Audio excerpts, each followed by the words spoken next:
Saudações a todos que acompanham o canal de Shakestein. Estamos aqui para mais um vídeo respondendo os comentários de vocês, mas hoje um pouco diferente. Se o último vídeo com essa temática foi eu respondendo as perguntas de vocês, hoje eu tô aqui com uma proposta diferenciada. Eu quero ver as opiniões mais polêmicas que a minha comunidade tem e ver se eu concordo ou discordo com elas e o quanto o meu ponto de vista sobre Shumatsu no Valkyrie tá dissoante ou concordante com a minha comunidade e as pessoas que me seguem. Se você gostou dessa temática de vídeo e quer ver mais vezes eu comentando ou falando sobre alguns pontos que vocês gostam de discutir, por favor, dê like aí, se inscreve no canal e peça mais vídeos aqui nos comentários. Seu apoio ao canal é o que mantém ele de pé e também mostra que vocês querem mais tipos de vídeo assim. Um pequeno adendo, muita gente comentou muitos comentários bem interessantes que poderiam gerar um ou até mais de um vídeos bem legais para debater sobre o tema, mas tem o pequeno problema de que a maioria desses comentários não eram tão polêmicos, né?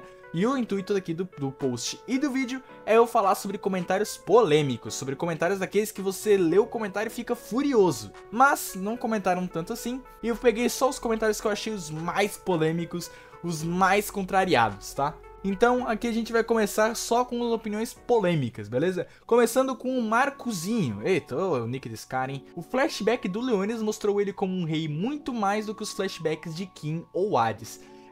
Essa é uma opinião bem polêmica e eu discordo. Depende na realidade do que você considera como mostrar como um rei, né?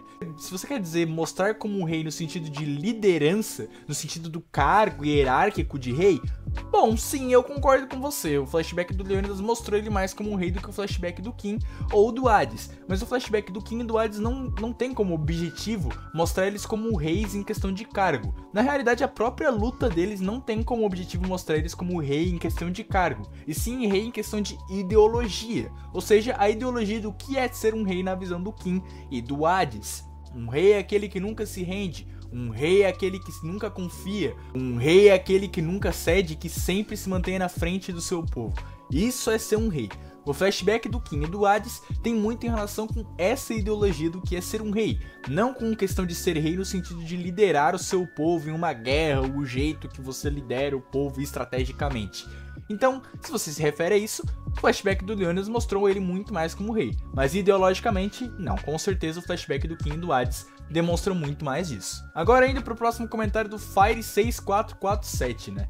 Hércules é um dos deuses mais bem desenvolvidos da obra, as pessoas só não entendem o seu desenvolvimento. E eu discordo, por incrível que pareça eu discordo. Quem acompanha os vídeos aqui no canal deve saber que o Hércules é o meu terceiro personagem favorito de Shumatsu no Valkyrie, né? Vocês devem estar se perguntando então por que eu discordo, e eu tô usando esse comentário aqui do querido Fire pra ilustrar um pouquinho um termo que eu vejo as pessoas usando muito errado, que é a palavra desenvolvimento, né? As pessoas usam a palavra desenvolvimento como um análogo, né? Como um sinônimo para qualidade. Gente, desenvolvimento não significa qualidade. Desenvolvimento significa o personagem ele começar do ponto A e ele ir para o ponto B. Não necessariamente em questão de objetivos ou literalmente de localidade, mas em questão da personalidade dele, das suas motivações, dos seus pontos de vista em relação ao mundo em que ele vive. Isso é desenvolvimento. Por exemplo, dando exemplo no próprio Shumatsu no Valkyrie, Jack é um personagem que se desenvolve. Ele começa uma luta de um jeito e termina a luta de outro. Beelzebub é um personagem que se desenvolve. Ele começa a luta de um jeito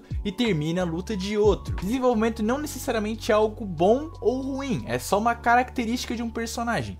Um personagem que se desenvolve não necessariamente é bom, assim como um personagem que não se desenvolve não necessariamente é ruim. No caso do Hércules, ele não é um personagem que se desenvolve, ele é um personagem que se mantém igual. Ao contrário, o Hércules é um personagem que desenvolve os outros. O Hércules é o personagem que é o receptor do desenvolvimento do Jack. Então quem se desenvolve de verdade é o Jack, não o Hércules. O Hércules não tem um dos melhores desenvolvimentos da obra justamente porque ele não se desenvolve. Então não faz sentido dizer que o Hércules é um dos personagens mais bem desenvolvidos.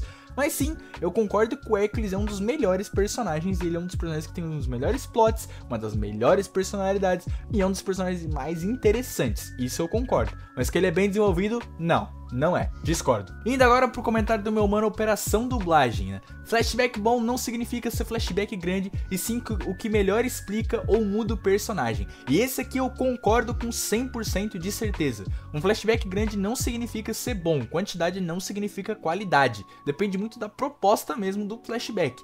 Tem muitos flashbacks, é claro, que ele se mantém muito na proposta. Ele tem uma proposta e ele não faz nada além do que a proposta merece, né? Do que a proposta pede. Não necessariamente isso é ruim, mas às vezes você colocar um pouco mais de temática, um pouco mais de aprofundamento, um pouco mais de empatia ali com o leitor é muito melhor. Pra mim, é isso que define um flashback ser bom. Ele ser o que ele se propõe e um pouco mais. Como, por exemplo, são alguns melhores flashbacks na minha visão. A do Raiden, a do King, a do Hades, que é bem polêmico, mas eu acho um ótimo flashback. Então, eu acho sim que, nesse caso, não necessariamente o flashback ser grande significa que ele é bom. Apesar de que os maiores flashbacks de Shumatsu, no geral, eu acho eles bem bons, que no caso é o flashback do King e o flashback do Bell. Eu acho que são dois ótimos flashbacks, tá? Agora para o comentário do Gabriel B4091. Adão e Sasaki são os personagens mais superestimados da obra. Meu Deus do céu, eu discordo. Olha, eu não sei se aqui ele se referiu a superestimados no sentido de qualidade do personagem ou no sentido de força, né? Se é a qualidade do personagem, eu já vou comentar um pouco mais sobre o Adão nos comentários futuros. E o Sasaki, eu acho ele um ótimo personagem. O Sasaki é um personagem bem interessante, ele é um personagem que tem ali toda a característica dele ser um underdog, né? De ele ser um personagem, ele é o maior perdedor, e aí você se surpreende com a vitória dele. Tem bastante discussão quanto se essa surpresa é de fato surpreendente, né? Na realidade ela não é, né? A maioria das pessoas que deu mangá sabe que o Sasaki vai ganhar, porque é meio óbvio, é meio explícito, né? Os humanos não iam perder 3 rodadas seguidas. Mas o personagem do Sasaki em si, ele é bem trabalhado ali na luta dele, ele é bem interessante, a gente segue ali, tem bastante empatia com ele pelo flashback dele, e é bem legal ver a evolução dele ali, um personagem muito humilde que vai evoluindo com o tempo, e é bem legal ver a dicotomia dele com o Poseidon. Agora, se você tá falando em questão de força, meu amigo, o Adão e o Sasaki são dois dos personagens, eu não tô nem falando humanos, tá? Dos personagens mais fortes de Shumatsu no Valkyrie. Eu fiz ali meu vídeo de top falando sobre, né, e vocês vão ver a posição que eu botei. O Adão e o Sasaki são bem altos. Lembrem-se, o Sasaki ele é mais forte que o Poseidon, isso é confirmado no mangá, tá? Então se você acha o Poseidon muito forte, você tem que obrigatoriamente achar o Sasaki muito forte também. E o Adão, gente, é sério? O Adão é um dos personagens mais poderosos do mangá, né? Então, discordo. Agora é pro Zífero 6166. Adão não é capaz... Meu Deus, é sempre o Adão. Adão não é capaz de vencer nenhum outro humano do torneio, por só copiar técnicas divinas instantaneamente e não armazená-las em seu cérebro. Sem isso, ele é um cara normal que não faria nada contra outros humanos. Adão contra deuses igual a reflexo, força e resistência divina. Adão contra humanos igual a garoto normal. Nossa, quem me dera se eu fosse um garoto normal que nem o Adão, né? Um garoto normal que resiste a milhares, se não milhões de socos dos Zeus, que tem uma AP incrível comparado ao resto do verso, né? Nossa, isso sem os olhos.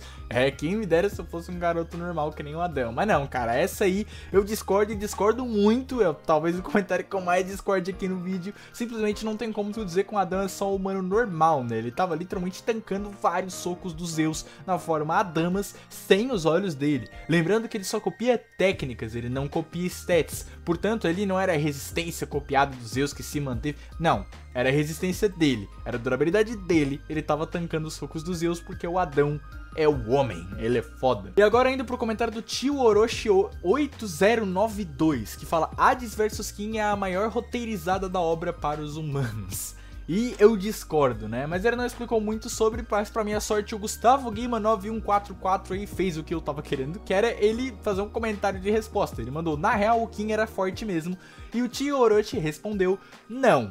O Hades era estupidamente mais forte, veloz e resistente. O King era literalmente o counter do Hades, puro roteiro. E eu vou aproveitar aqui esse comentário para falar um negócio bem interessante que a galera interpreta errado. E é óbvio, eu discordo desse comentário. O King não era um counter do Hades. Na realidade, os dois personagens eles eram bem parelhos ali em questão de counter, né? Primeiro a gente tem que entender o que define a palavra counter. Counter, né, pelo menos ali no ditado popular, é um personagem que tem uma habilidade que dá um counter específico no seu oponente. Ou seja, uma habilidade que acaba ferrando muito especificamente o seu oponente. O que eu vejo a maioria das pessoas dizendo é que o King era um counter do Hades por causa da sua forma de armadura que é capaz de refletir golpes. Ou seja, contra o Hades, que é um personagem que tem golpes muito poderosos, seria uma grande vantagem pro King porque ele vai refletir esses golpes muito poderosos contra o próprio Hades. Mas a gente sabe que a fraqueza canônica da forma de armadura, a única inclusive, é golpes muito poderosos. Sim, a forma de armadura reflete golpes poderosos, mas ela não consegue refletir golpes muito poderosos, como o Persephone Titã do Hades. Então o Hades tinha convenientemente, né, a fraqueza para a forma de armadura, a mão celestial da defesa do King, que são golpes com uma grande potência de ataque, como é a Persephone Titã e a Ikoreos. Se você estiver falando que o Kin é um counter por causa da forma da besta, né, que é aquela habilidade capaz de quebrar o fluxo de Ki do oponente, isso não é lá uma habilidade que é um counter do Hades, né? A forma da besta, na realidade, pode ser útil contra qualquer personagem do mangá, porque ela é uma habilidade muito forte por si só, né? Ao contrário, o Hades, ele é um dos personagens que tem a melhor vantagem contra a forma da besta.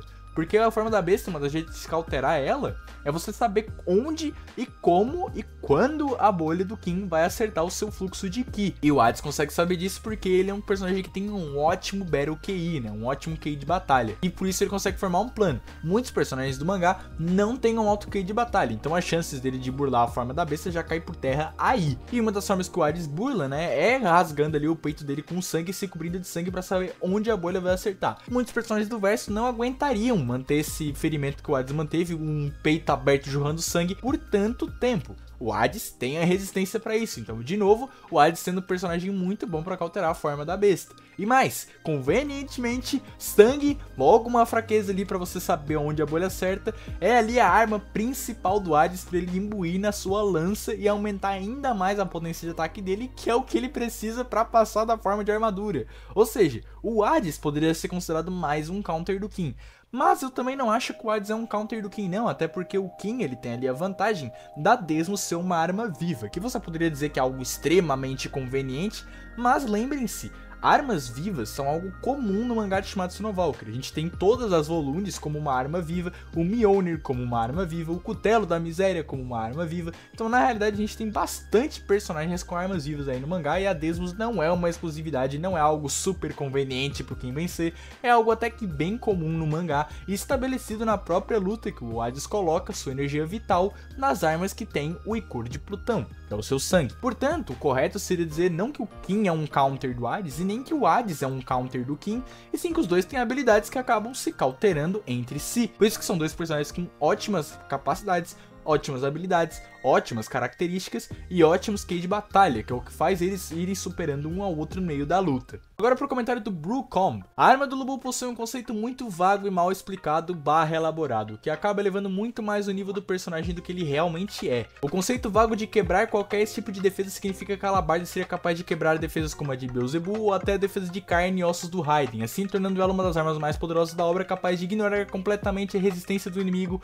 ou de suas armas, independentemente se forem coisas físicas ou não. Cara, esse é um ótimo comentário, Brucomb. É um comentário bem interessante e de fato polêmico, até porque tu falou que o Lubu tem um nível muito mais elevado do que ele realmente é, né? Bom, eu não vou focar no seu comentário aqui no nível do Lubu especificamente, até porque eu tenho um vídeo ali de tops, né, justamente falando dos tops dos personagens, onde eu coloco o Lubu até que bem alto na minha lista. Ele tá ali no meio, mas a galera que tá ali no meio também já é muito poderosa. Mas sobre a Skypiercer, né, que é a arma do Lubu, esse é realmente um ponto bem interessante para debate, que é o que a Skypiercer considera como defesa para perfurar e ignorar, né, que a arma do Lubu, a Skypiercer, a perfuradora de céus, né, é uma alabarda capaz de ignorar qualquer defesa, né, ou melhor, ela quebra qualquer tipo de defesa.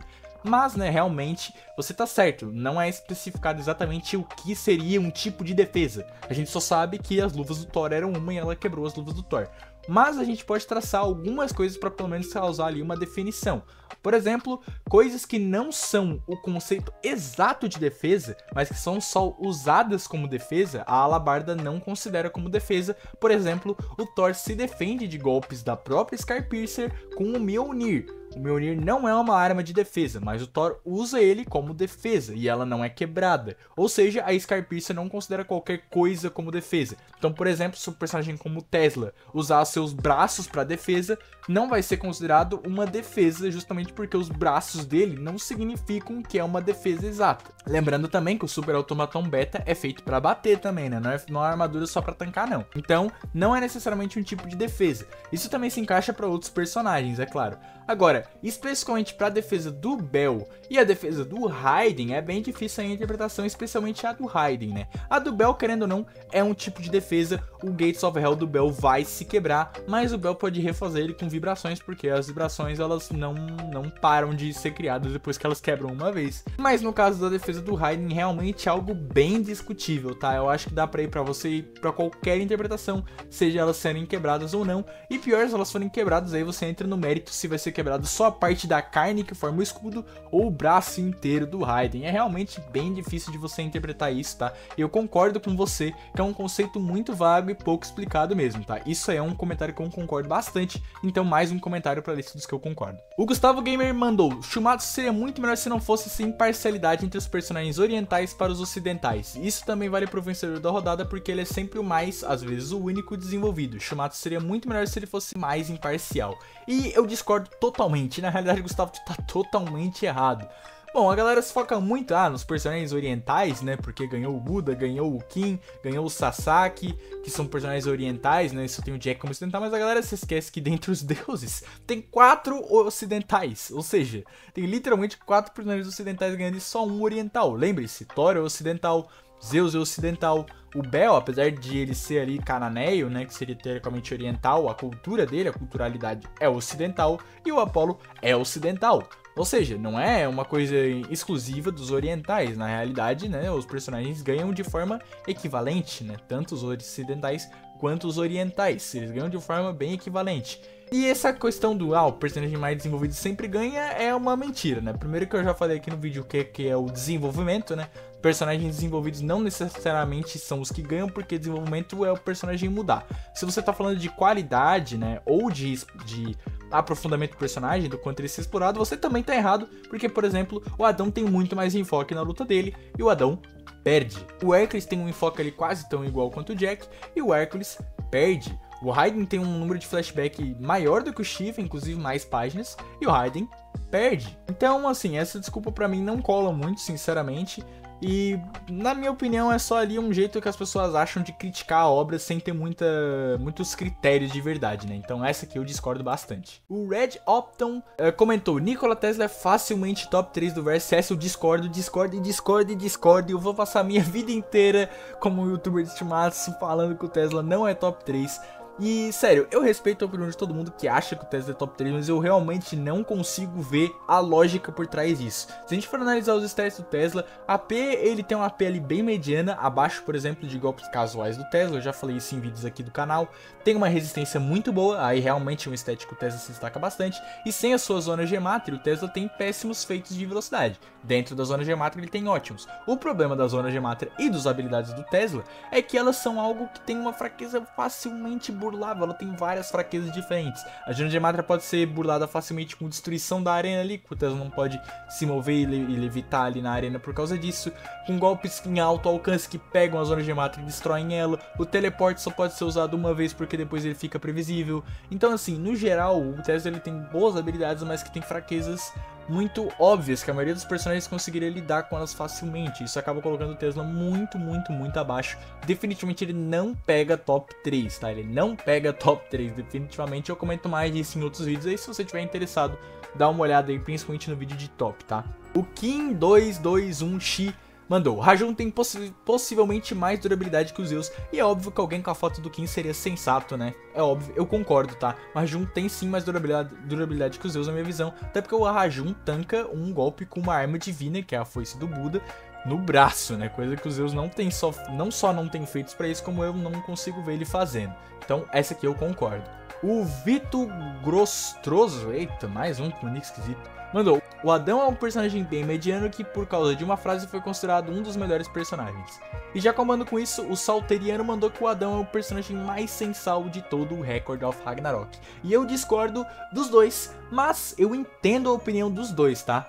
O Adão é um personagem que, se você não comprar ali o negócio dele da subversão, né, de ele ser um personagem que não odeia, mas que tá lutando por amar, de fato é um personagem que você acaba não gostando muito, até porque o Adão é um personagem que tem uma personalidade muito bland, né, uma personalidade muito padrão, ele nem padrão, ele é um personagem que mal fala, ele não tem muito ali uma expressividade, não tem ali muito personalidade muito interessante, muito intrigante, ele é um personagem que fica quieto a maior parte do tempo na luta, e enfim, ele só mostra ali um pouco mais de personalidade de fato quando ele tá ali cego, né, e ele ouve o choro de uma criança. Então, na realidade, eu consigo entender quem acaba não se afeiçoando com o drama do Adão, né, e não gostando dele. Eu discordo, eu acho o Adão um ótimo personagem, a subversão dele funciona muito bem pra mim, mas eu entendo que tem muitas pessoas que podem acabar não gostando dele porque acabam não apegando tanto assim ao drama dele. Então eu discordo, mas eu respeito. Então eu discordo da opinião deles, mas eu entendo perfeitamente, tá? O Matheus Garcia mandou: Zeus simplesmente nega todo mundo de Shumatsu e pronto. Blitz em qualquer um facilmente, o soco que para o tempo finaliza qualquer um.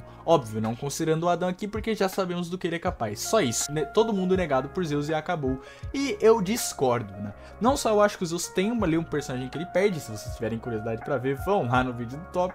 E também, né, essa questão do Zeus simplesmente nega todo mundo, Blitz em qualquer um, não é assim que funciona, né? Vamos falar a realidade. O Zeus sim, com o punho que ultrapassa o tempo, ele tem muita vantagem em relação com qualquer outro personagem. Mas no momento que o Zeus usa o punho que ultrapassa o tempo, gente, já não é algo que ele nega, né? Desculpa, se o personagem é forçado a usar o seu golpe mais poderoso, que inevitavelmente o punho que ultrapassa o tempo é o golpe mais poderoso dele em questão de habilidade, né? Em questão de dar vantagem aos Zeus para uma vitória, é esse golpe, já não é um negdiff, né? Já não é uma dificuldade negativa, nem uma dificuldade baixa, no mínimo dificuldade média, né? Se o cara é forçado a usar o seu golpe mais forte. E tem muitos personagens que conseguem tancar esse golpe, tá? Lembre-se que o Zeus na forma musculosa, ele tem que carregar esse golpe. Então, por exemplo, ele iria carregar, ele iria acertar o golpe em alguém, vamos supor que é o Rajun ou o Raiden ali, que tem uma alta resistência e uma alta durabilidade. Eles iam receber o golpe, iam sofrer danos, mas eles iam continuar de pé, e eles poderiam ali acertar algum golpe nos Zeus que poderia dar bastante dano e, por exemplo, forçar os Zeus a entrar na forma Damas, né? Aí, de fato, na forma Damas, os personagens acabam não tendo muita chance contra os Zeus, né? Aí acaba sendo, de fato, um problema bem grande. É difícil ganhar dos Zeus a Damas, mas eu discordo, os Zeus não nega todo mundo de Shumatsu pronto, e esse tipo de análise é muito apressada e muito superficial e rasa. O Nerd Helheim mandou duas coisas. Hades vence Poseidon. Essa aí é polêmica, mas eu discordo, tá? Eu acho que o Poseidon vence do Hades. E depois ele mandou: Lubu vs História é bom, só é muito subestimada, eu acho que ele cumpriu bem a sua proposta. E sim, eu concordo. Lubu vs História, na minha opinião, é a pior luta de Shumatsu, mas isso não significa que ela seja ruim. Ela tem ali a sua proposta, né, que é mostrar que os humanos podem lutar de igual para igual com os deuses, e eu acho ela bem interessante. Claro, ela é a primeira luta de Shumatsu, ela tem sim alguns erros, mas ela tem alguns acertos que, por exemplo, eu acho que ela é no mínimo ali top 3 do mangá nesses acertos, como por exemplo a arte da luta. A arte da luta é muito bonita, tem umas páginas duplas sensacionais nessa luta aí, que são bem bonitas mesmo, eu acho bem interessantes. Então essa luta não é de toda ruim não, tá? Mas é a luta que eu menos gosto, mas isso não significa que ela seja ruim, eu acho ela bem boa. Então eu concordo com essa parte. O Giovanni Silva mandou: o verso de Shumatsu é Bucha e não passa de planetário, e Bucha é com X, tá? E eu discordo, bom, depende do que você considera como bucha e não passar de planetário, né? Eu concordo que Shumatsu é planetário, tá? É a minha tia, é o que eu coloco Shumatsu como planetário. Então, teoricamente, eu concordo com você que não passa de planetário, mas eu não concordo que o verso Shumatsu é bucha, né? Afinal, planetário ali é uma tier até que bem alta para os padrões de vários mangás que tem por aí, tá? Então, não deveria ser considerado como bucha, perfeito? Mas, né, eu até entendo algumas pessoas que escalam Shumatsu para Universal, mas eu não vejo as tiers que escalam Shumatsu para Universal como muito convincentes pra mim, né? A maioria das tiers eu não vejo como muito convincentes, eu acho que na realidade elas são... A maioria elas são facilmente refutáveis, tá? Tirando um ou outro ali, principalmente envolvendo os Zeus Adamas, que eu acho que aí tem um pouco mais de força aí nas escalas. Mas de resto eu acho que elas são até que facilmente refutáveis, por isso eu acabo não achando tão conveniente assim quanto os planetários, que aí, desculpa, tem vários indícios no mangá que eles são e... Eu até vou fazer um vídeo no futuro falando sobre isso, mas aqui não é o tema, né? Então eu vou deixar pra próxima. Mas eu até que discordo do seu comentário, mas concordo também, vai ficar aí no meio termo. O Vrevritor 698 mandou: bom, polêmica de Shumatsu eu tenho duas. O Buda Nirvana é por enquanto o deus absoluto da obra, ele poderia vencer qualquer um que apareceu até agora, e eu concordo totalmente. Quem tiver mais curiosidade sobre, vai olhar no vídeo de top que eu já recomendei. E a quinta rodada é quase tão ruim quanto a primeira, aí eu discordo completamente. Você quer um concorda aí perfeitamente absoluto meu, e o discordo também. Eu gosto bastante da quinta rodada, tá? Eu acho que ela é a minha terceira ou a minha segunda rodada favorita, porque eu gosto muito da dinâmica dos dois personagens, do Steve e do Raiden. A coreografia é muito bonita, a arte nessa luta tá impecável, e eu sou um grande fanboy do Raiden, tá? Eu gosto muito do personagem dele. Eu acho que essa luta tem momentos épicos demais, momentos realmente memoráveis, especialmente o Yatagarasu do Raiden, e tem um dos melhores flashbacks da obra, se não o melhor, que é o flashback do Raiden, tá? Então eu gosto muito dessa luta, eu acho ela muito boa. Aí o Dan Lang mandou, né? Se o Hades não trabalhasse com doação, seria um dos top do verso. Perdeu o cérebro pro Hércules, pode ter sido tomada a força, e o cajado pro Bel, que mesmo sem usar qualquer poder de vibração, parou a lança do Odin suave. E eu discordo, até porque, com todo respeito, você errou, né? O cajado ele não parou a lança do Odin suave. Na realidade, o Bel não usou a mão da defesa ali pra parar o Odin, ele usou a mão do ataque, né? Então, na realidade, ali foi um ataque do Bel, não foi uma defesa. Então, ele não parou a lança. Mas se você quer dizer no sentido de que foi um golpe ali que colidiu, pô, qual é, gente? É uma luta fora de arena ali que o Odin não usou nenhum golpe nomeado, nem o Bel. Eu, sinceramente, não consigo ver um grande feat aí pro Bel, mas é algo interessante de se ver, né? De qualquer forma, né? Esse negócio do Hades, se o Hades não trabalhasse com doação seria um top do verso, é discordável, né? Não tem como. O cérebro por si só, né, já foi dito que ele se ajoelha, né, pro Hades, então não é algo que daria um grande boost pra ele, até porque ali a fusão do Hércules com o cérebro é algo que é claramente oriundo do trabalho, né, dos trabalhos do Hércules, especialmente do 12º trabalho, que o Hades não fez, então não tem como ele se fundir com o cérebro. E você mesmo disse que o cajado do Bel, ele não, ele só funciona com poder de vibração, né? O Hades não tem poder de vibrações, portanto não ia ter nada para ser amplificado ali, então não ia adiantar de nada para ele. Então, não, o Hades ele não ia ser top do verso se ele não trabalhasse com doação, até porque o Hades é bem forte, tá? Eu acho ele sim top do verso. E agora, para a última aqui do vídeo, o Omega Power 3055. Rasputin vai ganhar a luta dele com muita certeza, pois é o personagem favorito de um dos autores, e por mais que o Okita possa perder, ele vai ser um dos personagens mais fortes da obra. E olha, eu coloquei essa aqui, na realidade eu meio que discordo, né, porque eu não sou desse do time de esse cara vai ganhar com toda certeza, ainda mais pela sua justificativa que é o personagem favorito de um dos autores. Na realidade, se eu não me engano, o Rasputin é um dos personagens favoritos de um dos artistas, eu só não lembro se é o Age ou o Shika, né, do conjunto Age e Shika, e na realidade ele não é nem personagem favorito, né, ele tem o design favorito de um deles, né, ou seja, não é virtualmente nada, né. E eu também discordo do Okita perder, né? Eu acho que o Okita não vai perder, ele vai ganhar. E eu também não tenho certeza se ele vai ser um dos personagens mais fortes da obra. Depende muito dos feitos que ele apresentar, né? E eu imagino que eu esteja falando isso porque o Okita é o favorito do autor. Ele não é o favorito do autor, né? Eu já fiz alguns vídeos comentando sobre isso. Então eu também discordo bastante desse comentário. E esse vai ser o último comentário que eu vou analisar. O post ali que eu pedi as opiniões polêmicas deu mais de 200 comentários e não vai dar pra eu falar de tudo. Então se vocês quiserem uma parte 2, comentem aí embaixo que eu vou fazer uma parte 2 sim, seja respondendo perguntas ou respondendo algumas opiniões polêmicas de vocês, ou qualquer outra coisa que envolva a interação com vocês aí que vocês sugiram aí nos comentários, tá certo? Se você gostou desse tipo de vídeo, gosta desse tipo de vídeos assim, dá like, se inscreve e compartilha pra ajudar aí o canal e mostrar pra mim que vocês realmente gostam desse tipo de vídeo. E claro, não se esqueçam de olhar aí a descrição, né? TikTok, Twitter e Discord do canal, tudo aí na descrição se você quiser conversar um pouco mais sobre mim, talvez discutir um pouco aí sobre as opiniões polêmicas, né? Tentar defender a sua opinião aí contra mim. Vai lá no Discord do canal que a gente conversa bastante lá. E até mais, falou!